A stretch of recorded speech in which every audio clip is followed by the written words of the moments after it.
Hey, I'm Jennifer. I'm 34 and have been married to Jake for about a year now. Most days, you'll find me glued to my laptop, teaching students from all over. Life was going smoothly, until it wasn't.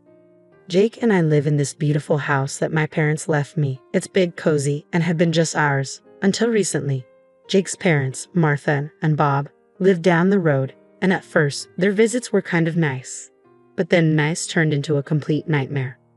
Martha, armed with her lifetime experience as a housewife, started criticizing everything. My cooking, my housekeeping, you name it. Her standards were sky high. "Jennifer, darling, this pasta is a bit bland, don't you think?" she'd say, scrunching her face like she'd just sucked on a lemon. "And the house.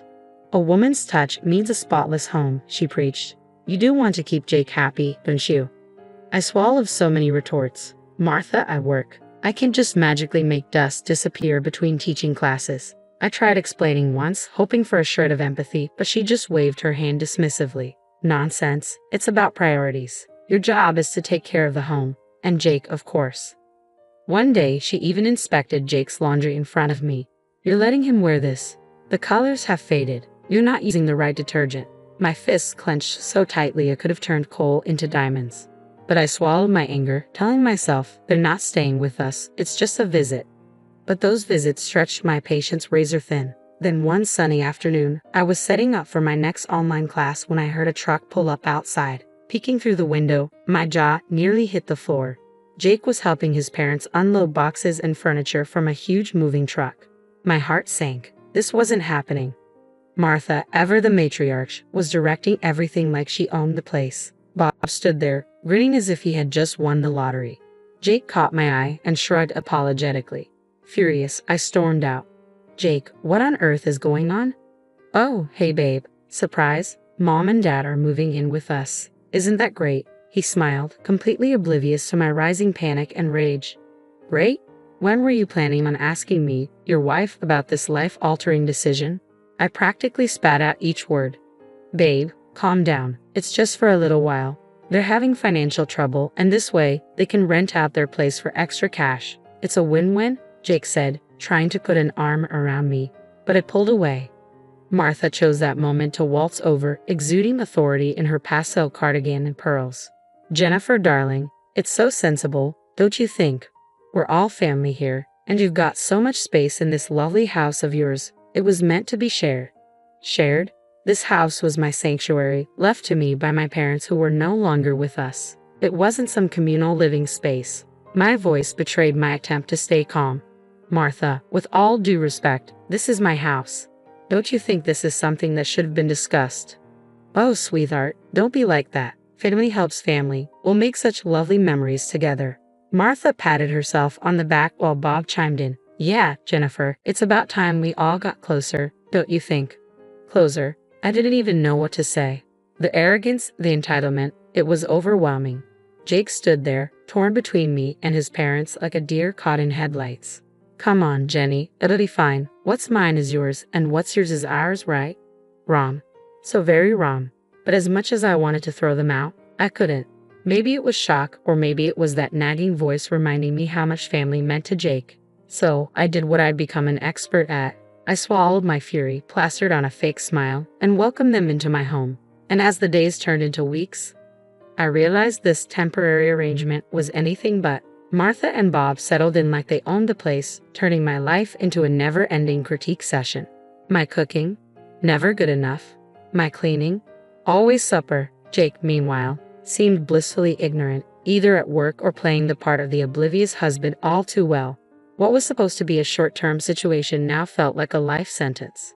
Each day became a marathon, starting the moment I opened my eyes and ending only when I collapsed into bed. I was constantly juggling my work and the unrelenting demands of my new housemates. One morning, as I prepared for a crucial tutoring session, Martha barged into my makeshift office, already frowning. "Jennifer, this place is a pigsty. When was the last time you dusted? And those cups from yesterday are still in the sink." I clenched my jaw, my fingers hovering above the keyboard. "Martha, I've got back-to-back sessions today. I'll get to it when I can," she huffed, crossing her arms. In my day, we kept a clean house and worked. It's all about managing your time better. Managing my time better? I wanted to scream, but instead bit back the sharp retort and focus on my screen, even though my vision was clouded by a red haze of frustration. Bob wasn't any easier. He had an uncanny knack for needing something the moment I was in the middle of explaining complex concepts to my students. "Jennifer, where's lunch? I'm starving," he bellowed from the living room, completely ignoring the "Do Not Disturb" sign on my door. "It's in the fridge, Bob. Just warm it up," I replied, my voice strained with forced politeness. "What do I look like, a chef? Can't you take a break and fix something?" he shot back, his voice booming through the thin walls. Jake, bless his heart, tried to play the peacemaker, but his attempts only made things worse. "Jenny, can't you just drop it for today? Let's have a quiet dinner, yeah," he'd say, trying to smooth over the latest flare-up. Drop it, as if I was the one stirring up drama over lunch and dust bunnies. The breaking point came one evening when I was trying to wrap up my last session of the day. Martha decided it was the perfect time to lecture me, again, on the importance of a tidy home.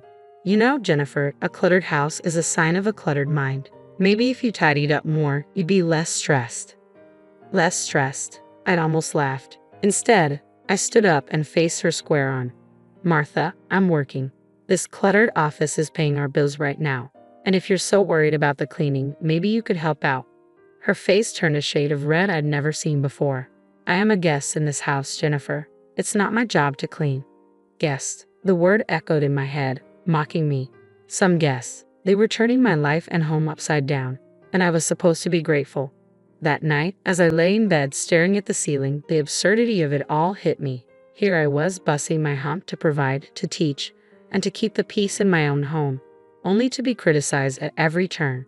Jake's soft snoring next to me was the only sound in the dark room. I turned to look at him, wondering how we ended up here. How did we go from being newlyweds, excited about our future, to roommates who barely spoke because his parents were driving a wedge between us? 3 months into what felt like the world's longest invasion of privacy, Jake came home early one day. He looked like he'd just lost a fight with a bear. "Jenny, I got fired," Jake blurted out, not even waiting to sit down. His parents were out, probably terrorizing someone else with their endless critiques, and he made me swear not to tell them. Great, I thought, just what I needed. Now everything was on me. My online tutoring gigs, which had once been a way to stay busy and bring in some extra cash, suddenly became our lifeline. I doubled down on work, stretching my days as thin as possible. Before long, I wasn't just tutoring. I was running my own online school. A small part of me buzzed with pride, but I kept it to myself. No point in adding fuel to the already blazing inferno that was our household dynamics. Money was tight, tighter than a jar sealed for a century. Every penny had to scream for mercy before it was spent. It got so bad that I had to have the talk with Martha and Bob. "Look," I started cautiously, "I know this is awkward, but I need help with the bills. Maybe you could cover half the rent." The way they reacted, you'd think I had asked them to fly to the moon. "What do you mean?" "Jake's got it covered. He makes plenty," Bob scoffed, waving off my request like it was a bad smell. "Yeah, about that," I began, but Jake's pleading look stopped me. He still wasn't ready for them to know. Later, he pulled me aside, whispering, "Just a little longer, Jenny. I'll find something soon. I promise." Promises. Meanwhile, I was juggling everything: teaching, cleaning, cooking, playing referee between the in-laws, all while trying to keep a smile plastered on my face. Martha and Bob, of course, acted like they were competing in the Olympics of complaining. They barged into my office at the worst times, demanding attention as if I were hosting afternoon tea instead of running a business. "Jennifer, this is unacceptable. You're always locked away in here. When are you going to make time for us?" Martha huffed one day, standing in the doorway with her arms crossed while I was in the middle of explaining algebra to a 15-year-old. "Martha, I'm working. Can this wait?" I hissed, trying to keep my voice down. "No, it can't. We're family, and you're neglecting us," she shot back, completely missing the irony. Bob wasn't any better. "When's dinner? We're starving here, and you're just sitting around," he grumbled on another occasion, ignoring the stack of papers and textbooks around me. Sitting around? My patience frayed like an old rope. "Really, Bob? I'm teaching, and dinner is when you make it," I snapped. Jake was always apologetic, whispering, "Thanks for holding us together, Jenny. It'll get better." But better felt like a distant land, one we weren't getting any closer to. As the days turned into weeks, the weight of it all grew heavier. I couldn't help but wonder how much longer I could keep this up. One evening, as we sat down for dinner, Martha whipped out a glossy travel brochure, her eyes gleaming. "Look at this, dear," she said, sliding the booklet across the table. "We're thinking of a little getaway, a vacation. What do you think? A scarf or a shell as a souvenir?" Before I could even process the absurdity of her question, she dropped another bomb. "And darling, if you could spare $2,000 for us, that would be just peachy. Just for some pocket money, you know?" I stared at her, dumbfounded. My fork clattered to the plate, my appetite gone. "Spare $2,000? I echoed, incredulous. "For a vacation?" Bob nodded as if it were the most reasonable request in the world. "Yeah, you know, for the little extras. Wouldn't want to miss out on the fun stuff." The room spun. This was beyond outrageous. It was as if they were living in a fantasy where money grew on trees, and I was their personal gardener. I couldn't hold back any longer.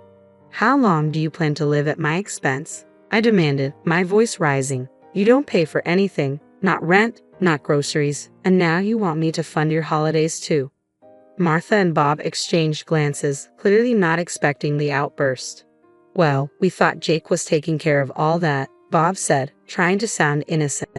I turned to Jake, my eyes blazing. "And what about you? Do you think this is okay?" Jake squirmed in his seat, mumbling something inaudible. "Not only that," I continued, steamrolling ahead, "you barge into my office, interrupt my work, and have zero respect for my personal space. I've had it." There was a tense silence. Then Jake, his face a mask of frustration, finally spoke up. "Why are you talking to my parents like that? They're just trying to enjoy life." "Enjoy life? On my hard-earned money?" I shot back, disbelief lacing my words. That's when Martha, ever the actress, began her performance. Tears welled up as she wailed, "After all we've done for you. We even told Jake he shouldn't divorce you despite everything." The room froze. "Divorce?" The words sliced through the tension like a knife. I turned to Jake, my heart in my throat. "Is that true?" Jake's face went from red to white, guilt flashing in his eyes before he averted his gaze. Martha, seizing the moment, clutched her chest dramatically, gasping, "My pills? Upstairs, please." Despite everything, concern washed over me. I stood up abruptly, the need to ensure she was okay momentarily overshadowing my anger. "Fine," I said, tight-lipped. "I'll get your medicine." I left the dining room in a daze, my mind racing. The accusations, the deceit, and now this talk of divorce. My world was unraveling, thread by thread, and I was left to pick up the pieces. I had barely reached the top of the stairs when it hit me. I didn't even know which medicine Martha was talking about. Turning back, the last thing I expected was to overhear the truth that would shatter everything. Jake's voice, usually so warm and familiar, was barely a whisper, yet each word landed like a hammer. "Mom, you nearly blew it tonight. We need her to sell the house first. Talking about divorce now will just spook her." My heart stopped. Divorce? Sell my house. The pieces fell into place, forming a mosaic of betrayal. Martha's voice was quick and sharp. I know, but keeping this charade up is exhausting. She's not as clueless as you think." Jake was insistent, almost desperate. "Just stick to the plan. Make things hard for her, unbearable even. She'll cave and sell the house to get away from you. Then we can do whatever. But not before. If she divorces me now, I get nothing from the sale." The coldness in his voice, the manipulation, it was all laid bare. My knees felt weak, my heart shattered. This was their plan, my husband and his parents, plotting against me in my own home. "We'll be set once this is done," Jake continued, completely unaware of my silent presence. "Sell the old place too, and we can finally get something better. Just lay off the big purchases for now. Don't draw attention." I stood frozen, a statue of disbelief and hurt. They were supposed to be my family. How could they do this? Back at the dining room door, I paused, collecting myself. The mask of ignorance was now my best defense. I found Martha clutching her chest, the perfect picture of distress. "Oh dear, I forgot to ask which medicine you needed," I said, my voice steady despite the chaos swirling inside. Martha, caught mid-act, quickly shifted gears. "Oh, it's all right, dear. I think I just need a moment. The excitement of the evening, you know." Jake glanced at me, a flicker of something crossing his face. Guilt? Fear? I couldn't tell. "Everything okay, Jenny?" he asked. I met his gaze, a hollow laugh echoing inside me. Fine. Just tired, I guess. It's been a long day. As we finished dinner in silence, my mind raced. They didn't know I knew, and I intended to keep it that way. For now, I would play the part, bide my time, plan my next move carefully. They wanted a game. They'd get one, on my terms. The next morning, I didn't waste a second. I called off my classes, a mix of nerves and determination fueling me. Today wasn't about teaching, it was about reclaiming my life. My first stop was the lawyer's office. I laid everything out. The deception, the manipulation, and their plans against me. He was reassuring, clear that the law protected my inheritance. The house was mine, divorce or not. With divorce papers in hand, I headed back home, my resolve strengthening with every step. The scene that greeted me was predictably frustrating. Martha immediately started in on me the moment I walked through the door. "Where have you been all day? We've been waiting for you to make dinner," she snapped, her voice dripping with disdain. I met her gaze, my patience worn thin. "I'm not your cook, Martha, or your maid. That ends now." Jake, ever the peacemaker, tried to smooth things over, but I could hear the hint of his plan peeking through. "Maybe this is a sign. We should sell the house, start fresh somewhere else," he said too casually. His parents nodded eagerly, clearly liking where this was headed, but I couldn't help it. I laughed. The absurdity of it all, their eager faces, it was too much. "Oh, Jake, I know about your plan, all of it." Silence crashed down like a wave. Jake's face turned ghostly white, and Martha's mouth snapped shut. "What plan?" Jake managed to ask, but his voice was shaky, guilty. With a deep breath, I laid the divorce papers on the table. "This plan, we're done. I want you and your parents out of my house," I said firmly. The outrage was immediate. Martha was the first to explode. "You can't do this. We're family." "Family doesn't plot against each other," I shot back, my voice unwavering. Jake tried to argue, to plead with me, but I was done. "I'm not falling for it, Jake. It's over. I've already spoken to a lawyer." The realization hit him like a brick. There was nothing left for them to manipulate, no emotional tricks to play. Defeated, Jake and his parents reluctantly packed their things, frustration boiling over. But without a word, they left. As the door closed behind them, silence filled the house. For the first time in a long while, it was the sound of freedom. I sat alone in the dining room, their departure still echoing off the walls. It was over. I could finally breathe again, but the weight of what had transpired hung heavy in the air. I wasn't sure what to do with myself. The toxic routine I had been trapped in was gone. After a moment, I reached for my phone and dialed my best friend, Sarah. If anyone could understand, it was her. "Hey, it's me," I said as soon as she answered. "Jennifer, what's wrong? You sound off." Sarah's voice was filled with concern. I laughed, a mix of relief and disbelief. "You won't believe what just happened. Jake and his parents, they're gone. I kicked them out." "What?" Sarah practically shouted. I could hear the surprise in her voice. "Girl, what happened?" So I told her everything. The overheard conversation, the visit to the lawyer, and the final showdown. As I spoke, the reality of my newfound freedom began to sink in. "Wow, Jennifer," Sarah said, stunned. I don't even know what to say. Are you okay?" I smiled, feeling lighter than I had in months. "Yeah, I think I am. Better than I've been in a long time."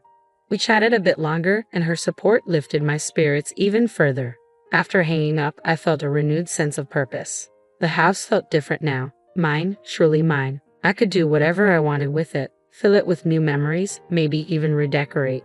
The next few days were a blur of activity. I started clearing out every reminder of Jake and his parents. With each box I packed away, I felt lighter, more in control of my own destiny. I also threw myself into my online school, pouring every ounce of energy into something that was truly mine. It wasn't just a distraction, it was a lifeline pulling me from the murky waters of betrayal onto solid ground. My students, my lessons gave me purpose, a reason to look forward each day. One afternoon, as I was preparing for a webinar that had drawn interest from places I'd only dreamed of reaching, my phone rang. Martha's name flashed on the screen. I hadn't seen or thought of her in what felt like a lifetime. Curiosity got the better of me, and I answered, bracing myself. "Jennifer, dear, it's Martha." She sounded different, her voice laced with desperation. "We need your help." I hesitated, memories of their betrayal flashing hot and bright. What happened? Our house, the one we rented out, it's gone, she stammered. Burned down because of some electrical fault and, well, the insurance. She trailed off, the weight of her omission hanging between us. And you didn't pay the insurance on time, so now you're out with nothing. I finished for her, a cold satisfaction creeping into my tone. Yes, exactly, she admitted. We were wondering, hoping really, that maybe we could stay with you. Just for a little while, she pressed, each word more desperate than the last. The audacity of her request left me speechless for a moment. After everything, they still saw me as their safety net, their backup plan. I found my voice steadier and colder than I intended. No, Martha, that's not possible. You're strangers to me now. Later, through mutual acquaintances, I learned about Jake's new reality. He had taken a job far beneath the lifestyle he once clung to, scraping by just to keep a roof over his head. Part of me wanted to take satisfaction in his fall from grace. But a deeper part of me was just tired. Tired of the anger, the resentment. It was time to truly move on.